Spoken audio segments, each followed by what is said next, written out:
Friends, welcome to TNE சேவை channel. இந்த வீடியோல நாம ஒரு முக்கியமான இன்ஃபர்மேஷன் பத்தி பார்க்கலாம்.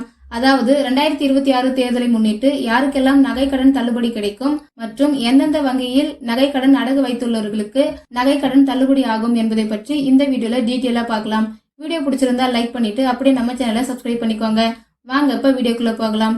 ஃபர்ஸ்ட் யாருக்கெல்லாம் நகை கடன் தள்ளுபடியாக வாய்ப்பு இருக்குன்னு பார்த்தரலாம். 2021 ஆண்டு வந்த ஜியோல 40 கிராம் வரைக்குமான நகை கடனை தள்ளுபடி செஞ்சிருக்காங்க.